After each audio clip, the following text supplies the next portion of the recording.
তো সবাই কেমন আছেন? 365 চ্যালেঞ্জের আজ 152 দিন, তাই সবাইকে জানাই রাধে রাধে। তাই আজ ওয়ার্কআউট করলাম শোল্ডার ট্র্যাপস। সকালে উঠে বেরিয়ে গেলাম কাজে। আজকে ওয়েদার খুবই রোদ বেরিয়েছিল, তাই আজকে গরমটাও প্রচুর। তাই আজকে ছিল নেটিং ভাঙার কাজ। এই নেটিং ভাঙার কাজ শেষ করে বাড়ি ফিরলাম।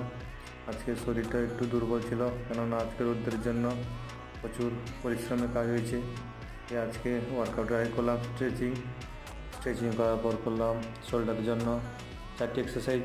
প্রত্যেকটি করলাম 3টি করে সেট এবং 16 থেকে 18 রেপিটেশান। ওয়ার্কআউটের সময় শরীরটা একটু দুর্বল ছিল, তাই আই হোপ রিকভারিও খুব তাড়াতাড়ি হবে। তাই শোল্ডার ওয়ার্কআউট করার পর করলাম ট্র্যাপসের জন্য করলাম একটি ওয়ার্কআউট, এটিও 3টি সেট।